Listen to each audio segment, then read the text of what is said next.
मैं गणेशा हूँ। गणेशा? हाँ। क्या तुम मेरे दोस्त बनोगे? हाँ जरूर। Thank you Ganesha. आज इंडिया आज के दर्शकों को बताना चाहेंगे, सचिंद्र शर्मा जी हमारे साथ है। माय फ्रेंड गणेशा उन्होंने लिखा है। सर, ये गणेश जी का माहौल है। इस बार मुंबई शहर में गणेश जी कुछ पल में हाजिर हो जाएंगे। इस बार आपने क्या तैयारी की है और बताइए। सबसे पहले गणपति बप्पा मोरया। और आपके चैनल के माध्यम से आप जो ये गणेश उत्सव के दौरान मुझसे इंटरव्यू ले रहे हैं और मुझसे बात कर रहे हैं, उसके लिए आपका शुक्रिया। बड़ा अच्छा सफ़र रहा माय फ्रेंड गणेशा का। और जैसे बोलते हैं ना कि मैं बॉलीवुड में आया और मैंने संघर्ष किया और फिल्में लिखी, तो फिल्में तो मैंने 45-50 लिखी, लेकिन बोलते हैं हर किसी के नसीब में एक फ़िल्म होता है जो एक उसको मुकाम देता है और एक पहचान देता है। तो माय फ्रेंड गणेशा मेरे लिए मेरी पहचान है। और अब तक इंडिया की वो पहली सीरीज़ है जिसकी कि 4 पार्ट बन के रिलीज हो चुके। माय फ्रेंड गणेशा आपने जब लिखा तो बप्पा आपके सपने में आए थे? कैसा दिमाग में आपको लिखना चाहिए? नहीं, बप्पा सपने में तो नहीं आए थे। इस फिल्म के डायरेक्टर थे राजीव रोहिया साहब। तो राजीव रोहिया जी ने हमारी मुलाकात हुई कि हम कुछ करना चाहते हैं। तो मैं अलग अच्छी फिल्में लिख रहा था, शबनम मौसी। अच्छा बताओ, कौन पालेगा इसे, कौन लेगा इसकी जिम्मेदारी? ये बच्चा मेरे को देगी अम्मा, मैं इसको पालूंगी। अच्छा, हाँ। तुझे तो नाचने गाने से ही फुर्सत नहीं है, इसे दूध कब पिलाएगी? ये बॉर्डर हिंदुस्तान का, ये सब फिल्में मेरी रिलीज़ हो चुकी थी। काबू, धमकी, तो 8-10 फिल्में रिलीज़ हो चुकी थी जिसमें धर्मेंद्र के साथ मैंने काम कर लिया था, अक्षय खन्ना के साथ काम कर लिया था। और राजीव कुछ अलग टाइप की इस तरह की फिल्में कर रहे थे, कुछ हॉरर फिल्म कर रहे थे और कुछ, तो बोले शर्मा जी कुछ अलग करना है। तो बोले अलग क्या किया जा सकता है। मैंने भी क्राइम फिल्में लिख ली, मैंने भी एक्शन फिल्में लिख ली, मैंने भी थ्रिलर लिख लिया। तो हम लोगों ने डिस्कस किया कि बच्चों के लिए हिंदुस्तान में जो है ना कोई ढंग की फिल्म नहीं बन पाती है, तो बच्चों को लेकर के तो ये सेट किया बच्चों के साथ में अगर भगवान को जोड़ दिया जाए। तो देखिए पिछले 20 सालों से ऐसा हो रहा है कि यहाँ बोलते हैं कि या तो भगवान बिके या सलमान बिके। तो जिनके पास सलमान थे वो सलमान को लेके बना रहे थे, तो हमने भगवान के बारे में सोचा। और भगवानों में देवों में सबसे प्रथम जो देव हैं गणपति, तो हम लोग बोले यार कुछ भगवान गणेश पे किया जाए। तो वो एक हैंगओवर होता है ना, गणपति का त्यौहार बम्बई में इतना चलता है, हर फिल्मों में गणपति का गाना डाला जाता है। तो हमने सोचा कि यार गणपति का गाना डाला जाता है, अगर हम गणपति को लेकर पूरी फिल्म बना दे तो कैसा रहेगा। बोले हाँ यार। तो गणपति बापा जय गणेश ऐसा सोचा गया। और उसी दिन ऊपर वाले की कृपा हुई, मैं घर गया और एक कहानी पे ग्राफ बनाना शुरू किया। और करते करते करते करते जब सीन लिख रहा था तो बच्चा अपने पापा को बोलता, पापा मेरे दोस्त है ना गणेशा। बोला कौन? My friend Ganesha. तो अचानक वो जो बोला तो टाइटल निकल गया। और दूसरे दिन जब हमारी मुलाकात हुई तो बोला यार टाइटल माय फ्रेंड गणेशा कैसा है। बोले बहुत बढ़िया है। फटाक से हमने टाइटल रजिस्टर करा दिया और आज देखिए मील का पत्थर है माय फ्रेंड गणेशा, मतलब बच्चों की फिल्मों में सबसे बढ़िया है। और फिर जब माय फ्रेंड गणेशा टाइटल हुआ और जब पहला पार्ट हमने बनाया तो हमारे लिरिक्स राइटर दोस्त हैं सुधाकर शर्मा जी, जिन्होंने चुनरिया की हिट गाने सारे जितने चुनरिया गाने सब उन्होंने लिखा है। सुधाकर जी जब गाना लिखने आया तो उससे जब बोला गया टाइटल माय फ्रेंड गणेशा, तो फटाक बैठे बैठे ही उन्होंने बोला कि गुनगुनाना शुरू किया उन्होंने कि ओ माय फ्रेंड गणेशा तू रहना साथ हमेशा। तो आज देखिए कभी कभी चीज़ें इतनी आसानी से बनती है और वो मील का पत्थर साबित हो जाती है। सर, माय फ्रेंड गणेशा आपने लिखा तो है, लेकिन उसमें कुछ आपने एक्टिंग भी किया है। गणपति की पिक्चर ऐसी थी कि मैं चाहता था कि कहीं ना कहीं पार्ट हो, तो हर पार्ट में जो है ना छोटा छोटा किरदार जो है ना कि एक एंट्री होनी चाहिए। भाई भगवान की पिक्चर है, ज़्यादा लोग देखेंगे, तो हमारी फिल्म है, एज राइटर तो हैं ही। तो जैसे फर्स्ट पार्ट हुई थी तो फर्स्ट पार्ट में एक भजन का सीक्वेंस था जहाँ रूप कुमार राठौर जी भजन गा रहे हैं, तो उनके साथ में पूरे भजन में था। फिर सेकंड पार्ट जब बनी तो उसमें एक सीक्वेंस था जहाँ बस को किडनैप किया जाता है, बस में 40-50 बच्चे हैं, तो बच्चों के साथ एक एक्शन सीक्वेंस था जहाँ आतंकवादी आके किडनैप करते हैं, तो उस बस का कंडक्टर बना था मैं। सर आप बिल्कुल टेंशन ना करो सर, हम लोखंड वाला सर्कल पे हैं सर। मैं बहुत जल्दी बच्चों को लेकर सही सलामत स्कूल पहुंचूंगा सर। चुप करो सर, आप बिल्कुल टेंशन ना करें सर, मैं बच्चों के साथ हूँ सर, हम सही सलामत हैं सर। फिर तीसरी फिल्म जब बनी, पार्ट बनी, तो उसमें जो है कि एक सयाजी शिंदे हैं और मकरंद अनासपुरे हैं जो मराठी के बहुत बड़े दिग्गज कलाकार हैं। उसमें फिर मैंने एक लाला का रोल किया था जो मकान को खरीदने के लिए आता है। ये है इस हवेली के मालिक मिस्टर नागेश्वर। मेरे पति परमेश्वर। चोखा है जी, मेरा मतलब है हवेली बड़ी चोखी है, सुंदर है, लेकिन आप इसे बेचना क्यों चाहते हैं? लेकिन एक बार कागज देख लेता तो हवेली किसके नाम पे है? हाँ, दरअसल वो बात ये थी कि उनका कोई वारिस नहीं था, तो उन्होंने सारी प्रॉपर्टी इनके नाम कर दी। वो तो ठीक है जी, कागज दिखाओ और भयाना ले जाओ। हाँ हाँ, सब कागज तैयार है, मैं अभी लेके आती हूँ। पहले कागज मैडम, फिर पिस्सा। हाँ, चौथे पार्ट में इत्तेफाक रहा कि मैं उस समय थोड़ा कुछ दूसरे कामों में बिजी था, तो एक्टिंग नहीं कर पाया था, और चौथी पार्ट भी बनी और अच्छी बनी। तो हमारे दर्शक को इंतजार है पांचवा पार्ट कब बनेगा? सर काम चालू है, कोशिश तो थी इस साल हम ले आते पांचवा पार्ट भी, लेकिन क्या है वो कोविड की वजह से जो है ना, पिछले साल पूरा लॉकडाउन रहा, इस साल भी लॉकडाउन रहा है, लेकिन कहानी पे काम हो चुकी है।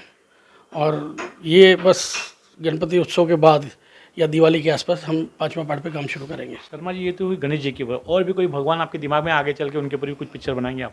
सर माय फ्रेंड गणेशा के बाद हमने दूसरी भी बनाई है, मतलब मेरे साथ जुड़ा रहा है शिरडी के जो साईं बाबा हैं, उस पर फिल्म लिखी मैंने, साईं की प्रेरणा। फिर खाटू श्याम जी जो हैं राजस्थान में जिनका मंदिर है, उस पर लिखी मैंने सांवरिया, वो भी बहुत अच्छी फिल्म बनी। उसके बाद मैंने लिखी मैं कृष्णा हूँ, जिसमें जूही चावला ऋतिक रोशन है भगवान के साथ साथ, तो वो भी अच्छी गई पिक्चर। तो वो सब चीज़ें चल रही है। अभी एक दो लोग और आए हुए हैं, हनुमान पे कुछ काम कर रहे हैं, एक वो और एक नारद पे काम कर रहे हैं, तो बहुत जल्दी वो भी पर्दे पे नजर आएंगे। शर्मा जी, हमारे उर्दू में बोला जाता है आपके चेहरे पे नूर बहुत है, इसका राज क्या है? क्या गणपति जी का आपके पर कृपा है? ये ईश्वर की कृपा ही बोल सकते हैं, वरना राइटरों की जो होती है, कभी दाढ़ी बड़ी होती है, कभी बाल बड़े होते हैं, तो ये ईश्वर की कृपा है, सारी चीज़ें हैं। और ये माय फ्रेंड गणेशा के अलावा भी जो है मैंने फिल्में लिखी है, फिल्में डायरेक्ट की है। अच्छी फिल्मों में, फिल्में तो बहुत लिखी जाती है, लेकिन शबनम मौसी जिसमें आशीष राणा ने हिजड़े का रोल किया था, वो मेरी लिखी हुई फिल्म है। एक फिल्म है बॉर्डर हिंदुस्तान का, जिसमें अक्षय खन्ना, प्रिया गिल, फैजल खान है, आमिर खान के भाई, वो बहुत अच्छी फिल्म है। काबू एक फिल्म है, बहुत अच्छी फिल्म है। धर्मेंद्र के साथ मैंने काली चरण लिखी थी, एक रुका हुआ फैसला लिखी थी। तो 3-4 फिल्में धर्म जी के साथ है, मिथुन दा की 1-2 फिल्में हैं।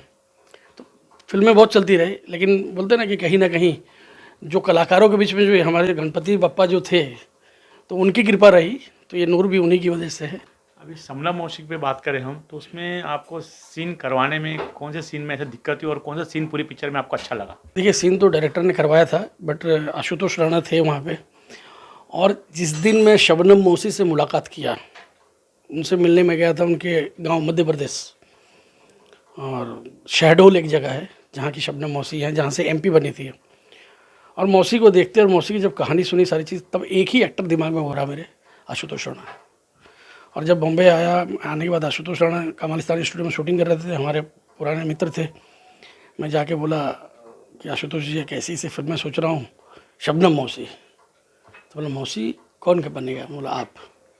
तो हंसने लगे, और जब फिर पूरी कहानी सुनाई तो 5 मिनट का वक्त लगा उनको कि मैं ये फिल्म करूँगा, बस एक मुलाकात शबनम मौसी से करना चाहता हूँ। अभी ये बताइए, धर्म जी के साथ आपने कितनी पिक्चर की और धर्म जी के साथ आपके ताल्लुकात कैसे हैं? उनके कौन सी फिल्म का कौन सा सीन आपको अच्छा लगा? आपके काम करने का अलावा और कौन सी पिक्चर आपने उनकी पसंद की है? देखिए, धर्म जी के बारे में बोलना, he is a handsome man of the world. तो हमारी खुशकिस्मती थी कि जब हम बचपन में उनकी फिल्में देखते थे, और मतलब धर्म जी के बारे में बोलना कि उनकी ऐसी कोई फिल्म नहीं छोड़ी होगी हमने जो देखी है। एंड मुझे जो धर्म जी की सबसे अच्छी फिल्म, जब मैं थिएटर करता था तो मुझे लगती थी समाधि और चुपके चुपके। बहुत कमाल के, मतलब एक एक्शन पैक जिसको हम ही मैन बोलते हैं, उनकी कॉमेडी। तो धर्म जी और अमिताभ बच्चन थे, चुपके चुपके मैंने बहुत बार देखी और बहुत अच्छी लगी। फिर शोले जो है, एकदम बीरू जो है वो दिमाग में बैठा हुआ था। तो जब कभी भी इत्तेफाक होता था कि यार बीरू के साथ कर, तो मैं बॉम्बे जब आया, हमेशा एक ड्रीम होता था कि यार अमिताभ बच्चन और ये। तो अमिताभ बच्चन साहब से अकेला की शूटिंग में मिल चुका था, जाके अकेला की शूटिंग कर रहे थे महबूब स्टूडियो में, तो मेरी उनसे मुलाकात हो गई। उसके बाद धर्म जी से मिलने का वक्त था, तो धर्म जी शूटिंग कर रहे थे उस समय ऐलान जंग की, और यहाँ शूटिंग चल रही थी, अनिल शर्मा डायरेक्टर थे। मैं सेट पे गया, धर्म जी को तो मैं देखता ही रह गया कि यार ये धर्म जी को देखते थे फिल्मों में। और जब जाके मैं पैर छूने लगा तो उन्होंने बोला अरे क्या क्या है? तो बोला सर मैं सचिंदर। बोला क्या? मैं बोला मैं सचिंदर। तो बोले मैं धर्मेंद्र। तो मतलब सर बचपन से यही सुनता आया था कि एक वक्त ऐसा हो कि धर्मेंद्र, जितेंद्र और सचिंदर नाम साथ में पुकारा जाए। तो इत्तेफाक जब मैंने राइटिंग शुरू की तो मुझे राइटिंग का मौका इंडस्ट्री में, मैं दूसरे जॉब कर रहा था और एक कहानी सुनाई कमालिस्तान स्टूडियो में, दूसरी फिल्म की वो शूटिंग कर रहे थे जवाहरलाल बाफना की। तो मैं गया और मैं बोला सर ये एक लाइन है ऐसी। बोला ठीक है, प्रोड्यूसर कौन है? बोला मैं बाद में बात करूँगा। और इत्तेफाक देखिए कि 5 दिन के बाद मुझे एक प्रोड्यूसर मिले, मोहन टी ज्ञानी, और उन्होंने बोला मैंने धर्मेंद्र को साइन किया, कहानी चाहिए। तो जो आइडिया मैंने धर्म जी को सुनाया था, ऐसे ही उनके ध्यान में भी नहीं था, इनको सुनाया तो बड़ा अच्छा लगा।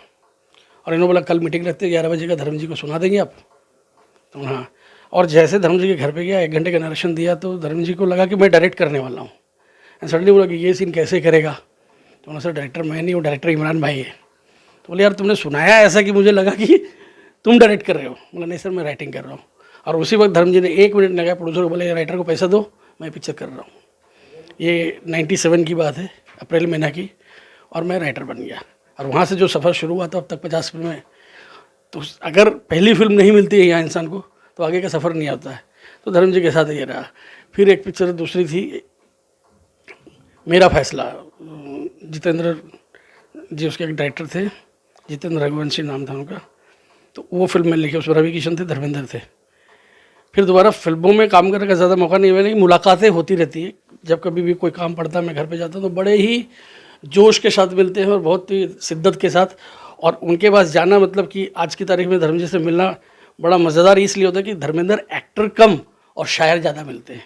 जो वो शेर सुनाते हैं तो सुनते सुनते कब वक्त बीत जाता है पता ही नहीं चलता। एक शेर सुनाता हूँ आपको अपनी जिंदगी पर, शायद आपके दिल को छू जाए।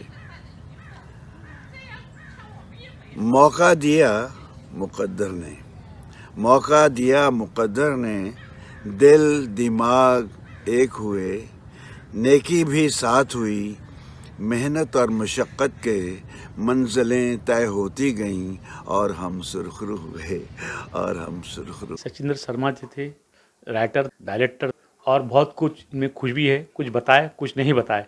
हम चाहेंगे कि ऐसे ही कामयाब इंसान बने रहे। मैं इंडियाज़ के लिए सलाम का जी।